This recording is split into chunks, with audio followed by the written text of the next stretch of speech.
getting back to the Markham versus Marvel thing, like, and like you said, it's like it seems almost like so distant, so far away, and all that stuff. But then again, you went to the same high school as Hayden Christensen, and I don't know Okay, how did he that even graduate though? We did he. take pride in Hayden Christensen though. That's what I Like, figured. Like, is it like do people go he around went like to the Darth same Vader drama would go around? program that I did, Yeah, and so I was like, after my news got out, my drama teacher was thriving. He taught Darth Vader and Miss Marvel. Like, how yeah. crazy is that? Yeah, it's And cool. then it's also interesting that there was a white guy that went to Unionville High School, right? Like, doesn't that seem so far and distant away? Like, I know it's so rare nowadays. it's like, well, I'm looking at class photos of Unionville High School, and it's like, oh, there's a white person. Yeah, yeah. Yeah, I mean, there's more white people in the arts programs, I guess, but yeah, right. people coming from Stouffville and stuff. So Okay, so first off, I just want to say, I get it. You get what? High school. Kamala. Another adventure shirt. Cute. She thinks I'm some kind of weirdo. You were a weirdo. Boys. Excuse me. Yeah. You're kind of on my shirt. Sorry. But you're staring out the window in your little fantasy land. Kamala, hey, already? Really? Come on, like. Do I have to figure out my whole future before lunch, or is there like... I love that video of you getting the kind of the casting call, like you being on your friend's driveway with the typical Markham home with a big ass garage, and taking this call. I mean, it kind of captures the from Markham to Marvel thing in that video. And I'm just wondering, like the casting call for Miss Marvel happened. It began in the summer of 2018, right? And they didn't announce you until more than 2 years later. yeah. So I mean, when did the casting process begin for you, and how did kind of the pandemic play into that? Like, what was that process like? Yeah, I was surprised they took 2 years and landed on me. I started my audition process in 2020 in February, and it was all through a WhatsApp forward that my aunt received.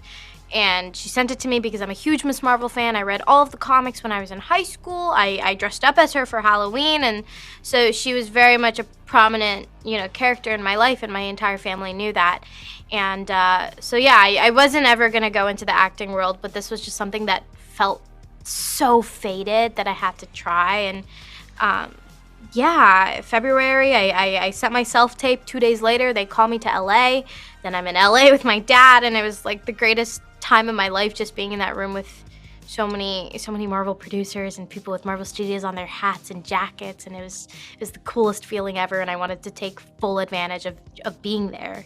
And so then the pandemic hit, and my next screen test got canceled. So they just sent me like literally one email, and were like, "You're still very much in the running. We just have to figure some stuff out on our end." And I was like, "Okay, well, I got to figure out university, but great." Take your time. Yeah, I was like, do I accept college applications or what? And June hits, and they ask for another screen test over Zoom. And I thought it went terribly, but clearly not. And then a week later, literally on the last day of high school, I got the call on my friend's driveway. Interesting. So now I know it's awkward to take compliments, but I'm going to ask you an even more awkward question.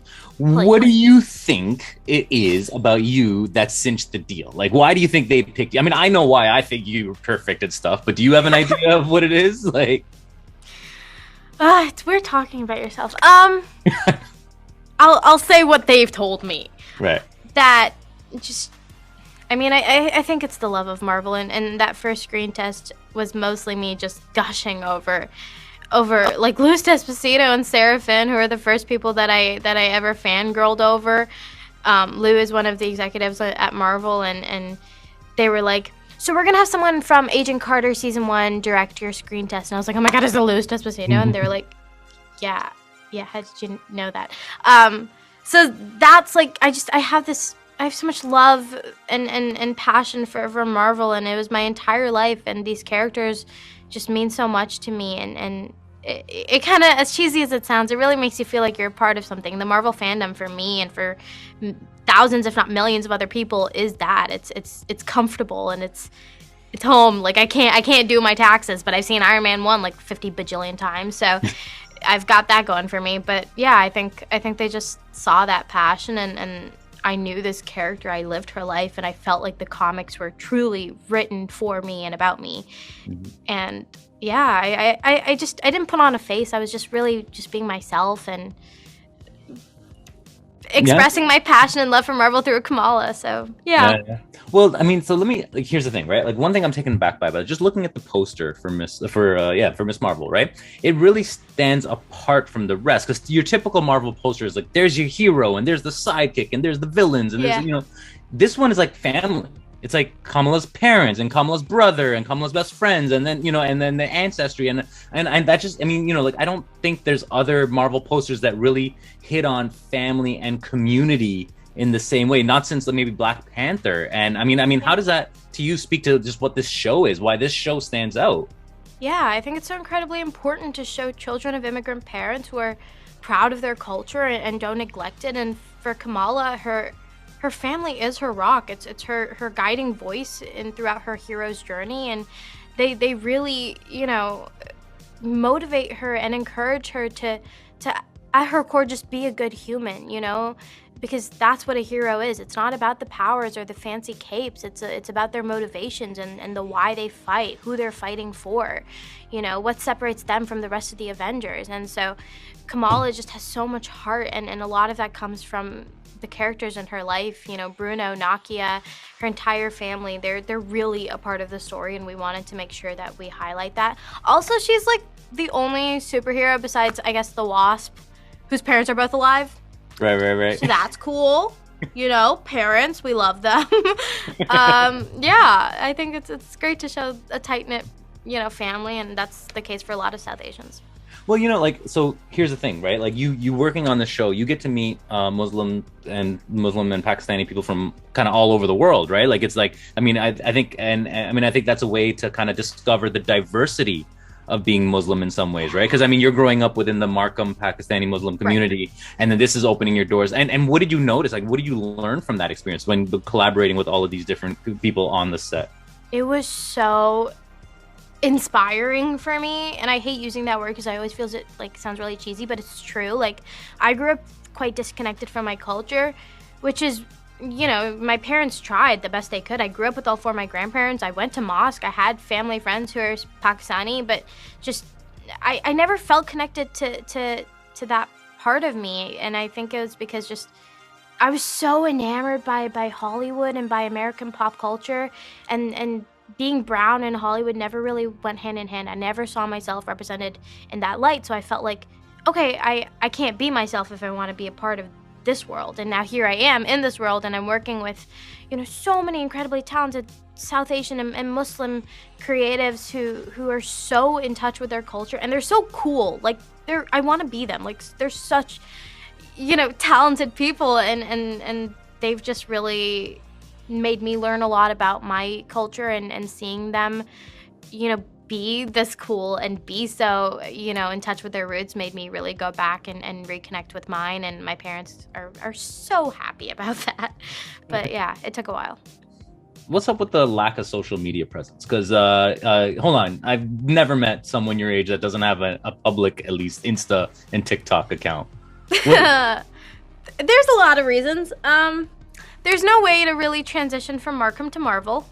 And this is my way of kind of easing into it. Social media can be a lot. It can be an extra job, and I really don't need one of those right now. And so I kind of just want to keep my distance from it. I don't think I'm mentally mature enough for it just yet. But we'll get there. I mean, I do understand the importance of it, but right now I just see more negatives than I do positives. No, I love that. I mean, these are very healthy decisions for you, I think. But I also, I mean, first of all, there's a fake Iman Vellani account that has a fun little they're doing the work. It's fine. yeah. But then also, I mean, you do have a Letterboxd account, and I stalked the shit out of that. And that was like the one thing I forgot. That and my Vimeo were the only things I never took down. Right. Yeah. But can I tell you why I love your Letterboxd account? Because I don't know how many 19-year-olds I know who love Bergman's Persona and Taxi Driver and La Jetée and The Master and Burning. Like, what is going on, Iman? Like, you are not. I know, she's this indie artsy. No, a lady on fire. Like, this is, come on. Well, I was going through a phase in high school where I thought I was really artsy and would only watch like art house movies. And then I joined the TIFF Next Wave committee.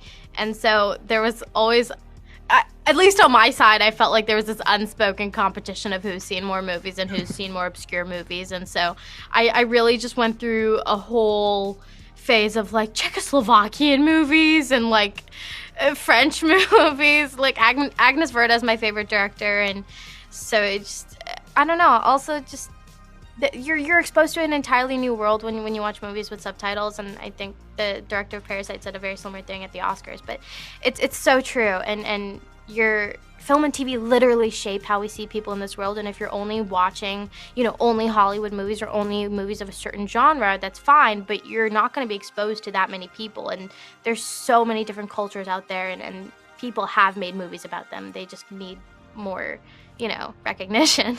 Well, I mean, but the thing is, look, I mean, you were part of the TIFF Next Wave committee, and again, like for me, I mean, I'll just like when I was growing up as a little film nerd teenager, it was hard for me to get people from Scarborough to come with me downtown to watch this independent film. It was hard for me to get other people interested on that same wavelength. And I'm just like, and so like now you coming out of even further away from Markham and coming down to become part of the TIFF Next Wave committee, like what was your goal there? I mean, it's crushing me that this was just a phase, like as if you're no longer into the art house. No. I'm very much still in that whole cinephile world. I mean, TIFF happened over Instagram, and this happened over WhatsApp. So social media has been great for me. But yeah, it's so incredible to just be in a room with like 11 other kids from the GTA who all just share the same passion and love for cinema, and our job was literally to eat pizzas and watch movies all day. Who else, like, it's so incredible that we got to experience that, and also just highlight so many fresh and young voices and marginalized voices and Canadian voices, all, who are making movies about this coming of age experience. And we are 12 kids who all had a very different coming of age experience. And so I think, we were able to program a very eclectic mix of so many movies from so many different genres, all which kind of shed light on parts of the world we haven't seen before, or stories we haven't heard from yet. And it's so powerful to give teenagers that type of voice. Yeah, but I mean, so now I'm wondering. I mean, first of all, like, I mean, look, you guys programmed Flatland and Hala, and so like, I mean, of course, you did it. You did. I mean, I see exactly where like the what you put out there is testimony to everything you just said. Oh, I mean, I'm just wondering, like, is there an alternate universe? Is there somewhere in the multiverse? If you did not become Miss Marvel, what did you see yourself becoming? Because I'm seeing like you were maybe pursuing filmmaking or film criticism or something. Yeah, I mean, I was always so fascinated by film and cinema, and it was so, unattainable for me. Just like, I went to an art school, but no one was really going into the arts afterwards. It was just like something that was to put on your resume. And so that kind of made me a little sad, and I didn't really know what I could do here, what I can do in Toronto. And so I did apply to like film school, but I also applied to more academic courses and programs. And I was going to go to OCAD for integrated media, which is, essentially working with different mediums to make art, because I didn't know what I was good at. I didn't know what I liked. I just wanted to try everything. And now I am working with like 4 different directors and 3 different cinematographers and so many incredibly talented Muslim South Asian creatives who all are just bringing so much of themselves into the work. And it's just, I'm like a sponge absorbing all of this film knowledge, and I've gotten the greatest crash course on film. So I don't know where to go from here. I'm just hoping the show finally comes out first. But yeah. Well, I mean, I also, of course, I watched your short films on Vimeo, and I mean, first of all, it's like, I mean, something like Push, I'm like, look, she's experimenting. Something like, I'm so sorry, but it's like, and then, but also like the stop motion animation videos and stuff that you made. I'd like to say none of those were serious. I was bored in the pandemic. That was it. You were more productive than most teens I know during the pandemic. When you say that, right? So, well, so then talk to me then about, again, now this is something that I think my generation had to deal with a lot. It's, being a brown kid or a kid of immigrants, or being an immigrant ourselves, having immigrant parents and telling them you're going to go into the arts. And I know that was a struggle. I mean, in the same way that in Miss Marvel, where Kamala's love of Captain Marvel is kind of suppressed by her mother, they're like, no, you got to kind of focus. That was the experience of a lot of immigrant kids. I don't know if that's the same for you because you're of a new generation, even though you were born in Pakistan. Like, how did that play out in your household? Pursuing. My dad did have a fantasy of me becoming a dentist, but I think my parents kind of saw this coming as soon as I did start the arts program at UHS and the types of work that I was showing my family, and they were like, stuff like Push, for example. They're like, I don't get it, but it looks good, I guess.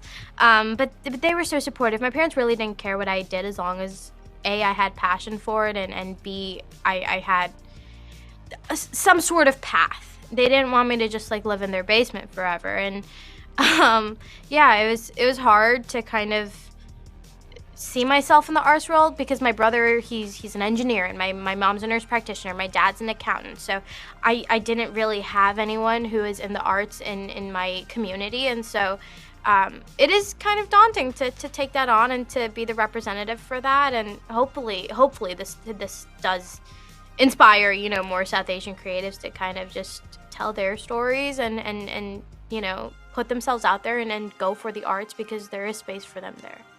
Well, then in that case, I think you kind of suggested that how you did, there is a sort of sense of finding a community when making this show. Like you found all these other brown creatives who were inspiring. Yeah. Is there also a sense of, I don't know if you've connected with them, but this sense of Canadian Marvel people? Because now there's Tatiana Maslany, Simu Liu, Devry Jacobs, you're all going to have your own cabal. I don't know, the Canadian Avengers at some point. I don't know. Yeah, but I have spoken to Simu, and he was very sweet. And Maitreyi Ramakrishnan, who's in Never Have I Ever, we're best friends, and so it's nice to have that little community of people who kind of get it and see just how monumental something like this is, especially for Canada and for South Asians and Pakistanis and Muslims, and we're representing so many people, and it's crazy. I don't really know how to put it into words. Mm-hmm. Well, okay, so then let's get back to one last question about Miss Marvel. Okay. Now, the storytelling here is very interesting, and I heard you mention that it's some of the influences are Lady Bird and Scott Pilgrim, which I think is interesting because Brie Larson was in that. And yes, I see the visual styles and everything, but also with Lady Bird, it's I totally see that because of the mom-daughter relationship. Exactly. And everything. I mean, so talk to me about knowing, I'm sure you were familiar with Lady Bird, and then kind of what do you take from that when you create this relationship? Because of course this relationship got to throw a little curry on top, right? It's it can't just be Lady Bird. How does it?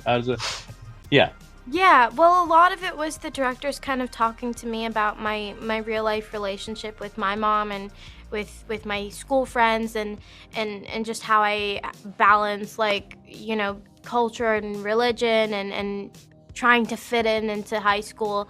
And so Lady Bird was a wonderful inspiration for us to just kind of tap into that mother-daughter relationship, and it's a theme that travels throughout the entire show, all the way from 1 to 6. We really wanted to make the core of the show the family and showing how complicated these relationships can be, especially post-partition, when so many families were separated and there's a lot of rough history there, but I think we cover it very, very well, and we just wanted to make sure we tell this one story as specifically as possible, because we cannot fall into that routine of where Hollywood just puts one brown person on screen and tries to generalize 2 billion South Asian and Muslim people into this one person. That's impossible.